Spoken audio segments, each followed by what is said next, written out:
on est dans les exercices froids ici. Parce qu'il n'y a pas de chaleur, il n'y a pas de vie, il n'y a pas d'histoire. On ne sait pas si c'est l'histoire de, je sais pas moi, d'un écureuil qui ramasse ses noix ou de Blanche-Neige qui compte ses pommes. On ne sait pas trop ici, il n'y a pas de vie. C'est juste un tableau avec des nombres dedans. Alors, allons-y pour le premier tableau. Il suffit de trouver des couples. Alors ici, j'ai x1, y1 et x2, y2. Donc, avec ces deux couples-là, on est correct, on connaît la routine. Hein? y2 moins y1 sur x2 moins x1 devient moins 13 moins 2. Faites attention, moins 13 moins 2. J'ai vu beaucoup de souffrance, chez mes élèves lorsqu'ils vont trop vite avec les plus et les moins. Donc, moins 13 moins 2, ça fait moins 15.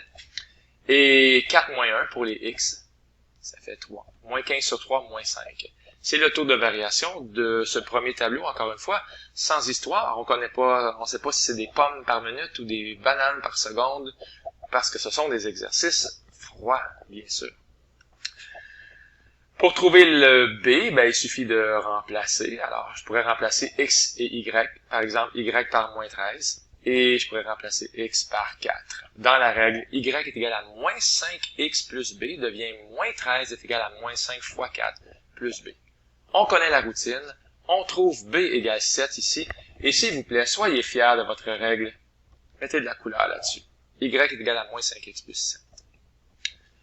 Alors, on va remplacer x par moins 3. On va remplacer x par 6. Dans le but de trouver qu'est-ce qui manque. Quels sont les y qui sont associés. Alors, on remplace x par moins 3. D'ailleurs, c'est ce qui s'est passé ici.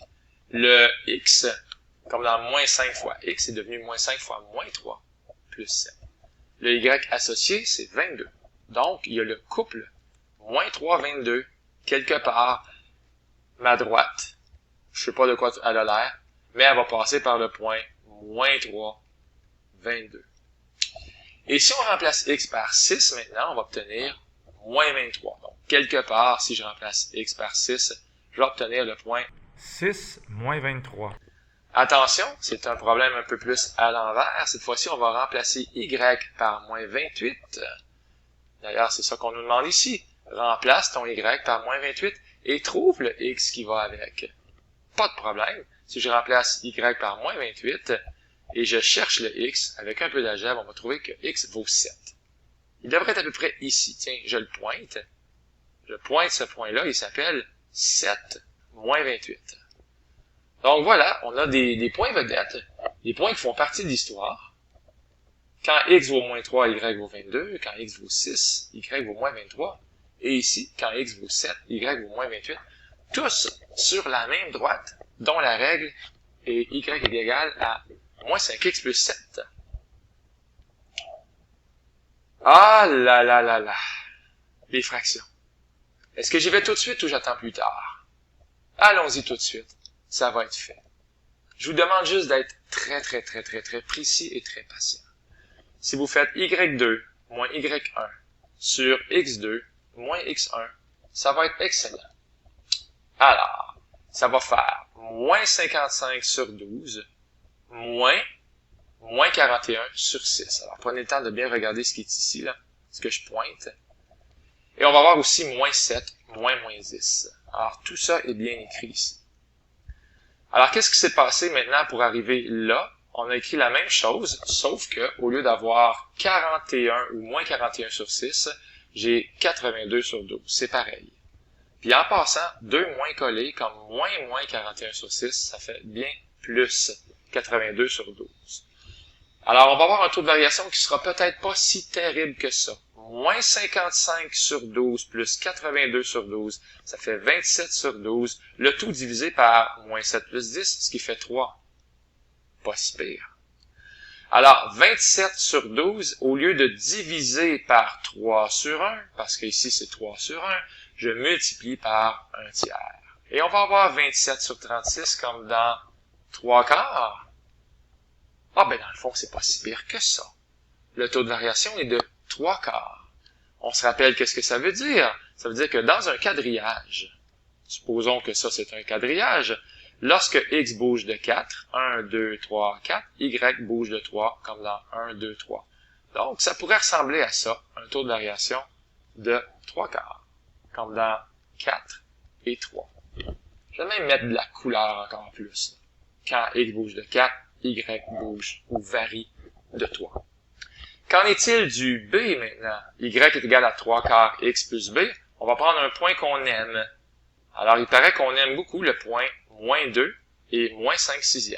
On remplace x par moins 2 et y, x est ici et y est là. Y, on le remplace par moins 5/6. Donc, on prend notre temps. Moins 5/6 est égal à 3/4 fois moins 2 plus b. Qui je cherche? Plus b. Alors, 3 fois moins 2, ça fait bien moins 6. Et 4 fois 1, parce qu'il y a un petit fantôme ici, je peux peut-être le mettre d'une autre couleur. 4 fois 1 va donner 4. On a donc moins 6 sur 4. Alors, moins 5 sur 6 est égal à moins 6 sur 4 plus b. OK. Moins 5 sur 6 est égal à moins 6 sur 4 plus b. Il suffit de faire plus 6 sur 4 de chaque côté. Il va donc rester b est égal à ça, là. 6 sur 4 moins 5 sur 6. Mais savez-vous ce qu'on fait dans ce temps-là? On le met sur le même dénominateur, tout simplement. 6/4 va devenir 18/12. Et moins 5/6 va devenir moins 10/12. Faites attention, ils ont juste été dans l'autre ordre, ici et là. On obtient 8/12, et bien sûr que 8/12, c'est 2/3. La règle, y est égale à 3/4 x plus 2/3. Oh, qu'on est content! On met de la couleur là-dessus, puis on se dit, les fractions, ça ne me fait plus peur maintenant.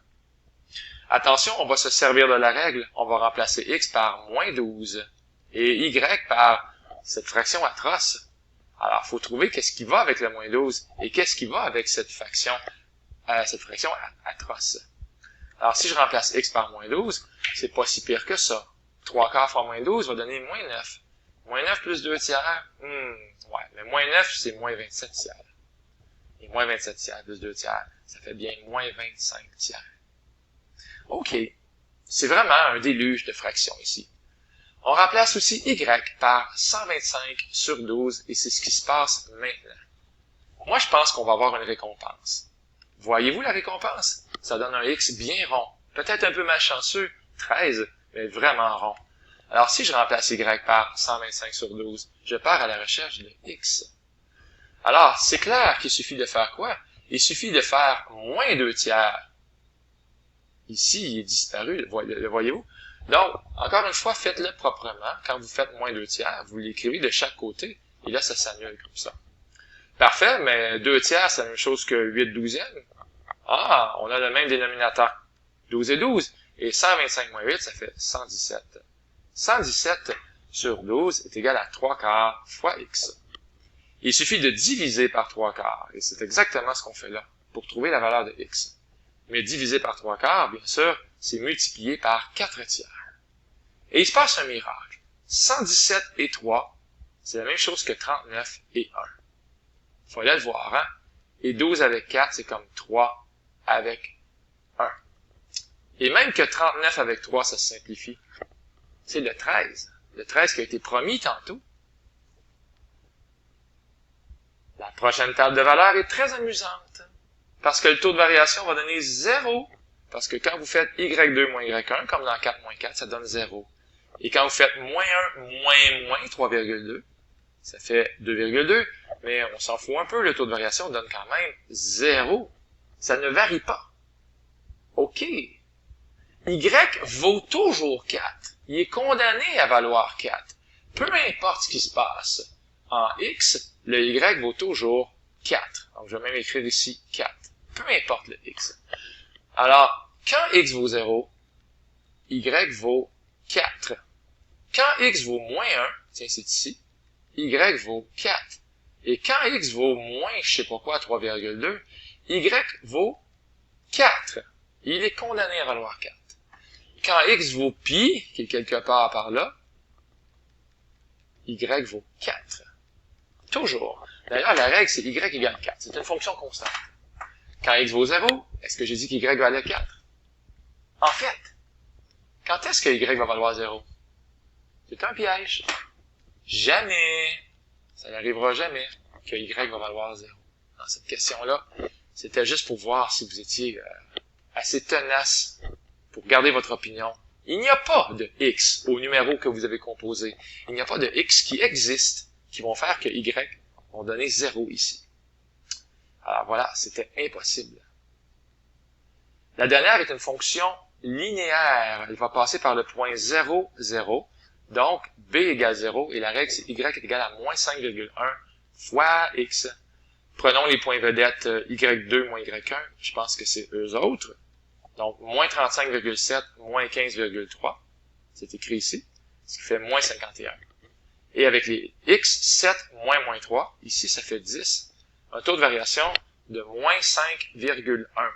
Bon, OK. Ça veut dire que y est égal à moins 5,1x plus b. Mais il paraît que b est égal à 0. Pourquoi? Drôle de question. Parce que si vous remplacez votre y et votre x, c'est exactement ce que vous allez obtenir.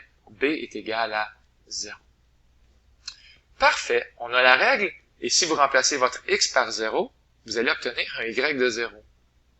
Et si vous remplacez votre y par 0, ben c'est ce qui est fait ici, vous allez aussi obtenir un x de 0. Alors, ça aussi, c'était comme un piège. 0, 0, c'est le même point. Finalement, en remplaçant y par moins 346,8, vous allez trouver un x de 68. Ça, j'avoue que sans calculatrice, ça commence à faire mal un peu. Bon, ben moi, ça me fait mal d'arrêter la vidéo parce que j'aime bien ça, mais j'ai d'autres choses à faire ce soir. Alors, je vous laisse là-dessus et je vous dis bonne étude tout le monde.